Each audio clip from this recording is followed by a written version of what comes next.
राज्यातील मराठा आरक्षणाचा मुद्दा पुन्हा एकदा चर्चेच्या केंद्रस्थानी आला आहे. मराठा आंदोलक मनोज जरांगे पुन्हा एकदा आंदोलनासाठी मैदानात उतरलेले आहेत. तर दुसरीकडे ओबीसी नेते देखील मराठा समाजाला ओबीसीमधून आरक्षण देण्यासाठी विरोध करत आहेत. काँग्रेस नेते विजय वडेट्टीवार यांनी प्रमुख मराठा नेत्यांकडे ओबीसी प्रमाणपत्र असल्याचा गंभीर दावा केलेला आहे. महसूल मंत्री राधाकृष्ण विखे पाटील यांच्याकडे ओबीसी प्रमाणपत्र असल्याचं सांगतानाच खासदार सुप्रिया सुळे यांनी ओबीसी प्रमाणपत्र काढून ठेवल्याचा दावा वडेट्टीवार यांनी केला. वडेट्टीवार यांच्या या वक्तव्यामुळे राज्याच्या राजकारणात नव्या चर्चेला सुरुवात झालेली आहे. विशेष म्हणजे मराठा समाजाला कुणबी प्रमाणपत्राच्या माध्यमातून ओबीसी आरक्षणाचा लाभ देण्याच्या प्रक्रियेवरून ओबीसी संघटना आणि मराठा आंदोलकांमध्ये आधीपासूनच मतभेद आहेत.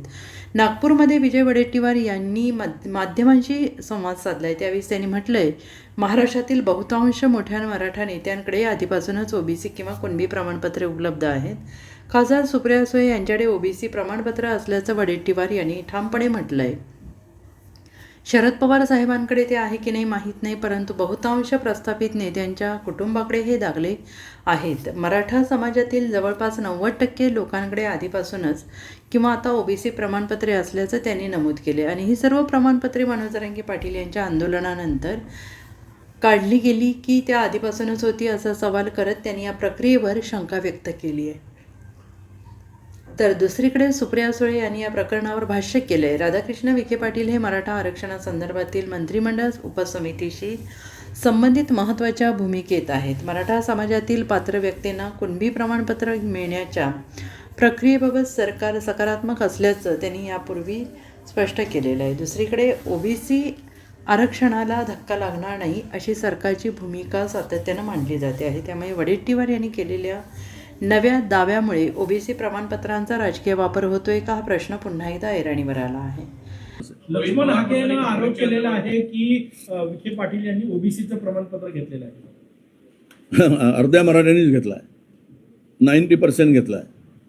ते काय आता जरांगे पाटलांना जरा माहिती कदाचित नसेल, पण जेवढे मोठे नेते आहेत सुप्रिया सुळेंच्याकडे पण आहे. हो, सगळ्यांच्याकडे आहे, कोण नाही आहे. सगळ्यांनी ते प्रमाणपत्र ओबीसीचं घेऊन ठेवलं आहे. पण आता मला वाटतं की ओबीसीनी जनरल व्हावं आणि सगळ्यांनी ओबीसीत यावं. इथं काय देणं नाही घेणं नाही आहे. तेवढं 27% जो तो घुसतो. आम्हाला पाहिजे. अरे आम्ही म्हटलं की आरक्षण वाढवून द्या आणि मग करा, ज्याला द्यायचं त्यांना देऊन टाका. एक तर आरक्षणही वाढत नाही आणि घुसखोरी वाढली आहे. त्यामुळे उद्या आदिवासी आपल्या ओबीसीचं वाटोळं झाल्याशिवाय राहणार नाही, हे तेवढंच सत्य आहे. हे मोठे मराठा नेत्यांनी ओबीसी प्रमाणपत्र घेतल्याचा आरोप केलेला आहे. तर हे सुप्रिया सुळेकडे आहेत ना, आहेच. मी सांगतो ना, सगळ्या नेत्याकडे ओबीसी नेत्यांच्याकडे ओबीसी प्रमाणपत्र, आपल्या मराठा नेत्याकडे ओबीसीचं प्रमाणपत्र. सुप्रियाताईंचंच काय, सगळ्यांच्याचकडे आहे. कदाचित पवार साहेबाकडे आहे की मला माहित नाही, मी बोलू शकत नाही. हे आता काय आंदोलन झाल्यावर घेतलंय की पण प्रमाणपत्र आहे.